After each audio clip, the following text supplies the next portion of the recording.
Recently, I saw a news report about a new bizarre trend on social media. People meeting up on TikTok to eat pudding in public places with a fork. You think that's crazy? Oh, buckle up. It gets much crazier. 150 years ago, English snobs used forks to eat, get this, soup. That is truly insane. The story of the fork begins a long time ago with a scandal. The fork first appeared in Venice. Way back in the 11th century, it was brought from its homeland Byzantium by a Greek princess named Theodora, a most exquisite girl. Her equally exquisite Venetian hosts first stared, then they laughed the princess out of the palazzo because she refused to touch her food with her fingers. Half of Venice mocked their high-profile guest, all because of her bizarre Byzantine table manners. But it got worse. Princess Theodora died young. There you have it!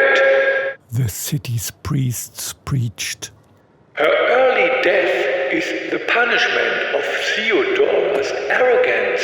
From then on, the fork was taboo. Devil's work, done, finished. The subject was officially off the table. But after such a long time, how exactly did the fork manage to return to our tables?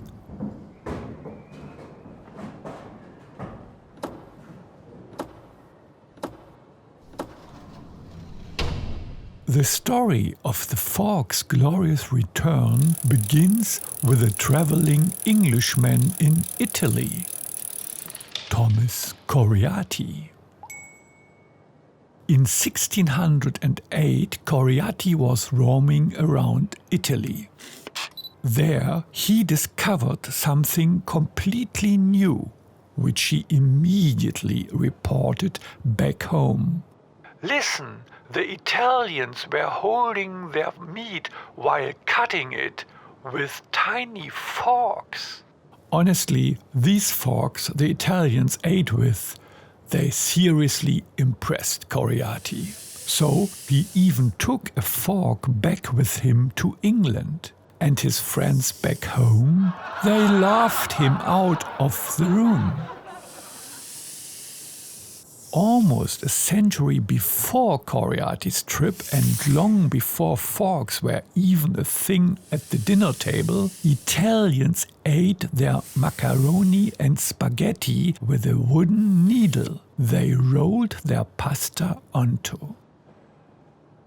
Naturally, they didn't call it a needle, they called it a punteruolo, a needle for noodles. But then came the crucial innovation. The moment a simple needle became a tool of civilization, someone had a thought. Wait a minute. If I can spear a single noodle on one prong, couldn't I use 2 prongs? Or 3? Or 4? The simple idea of adding prongs to the tool was the true birth moment of the modern dinner fork. The table fork was invented.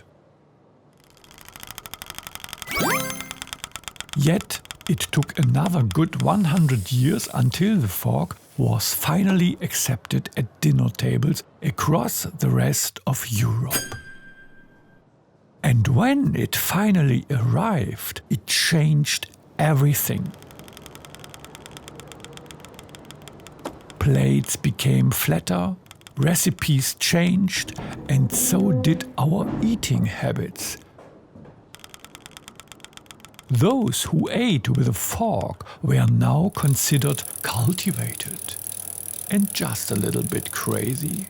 That's why in the 18th and 19th centuries, the fork breakfast was invented in France and Germany.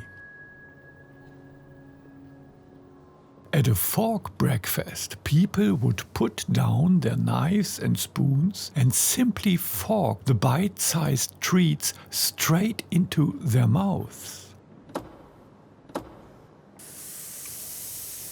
Today, the fork is so normal that we barely even notice it, except maybe at the burger joint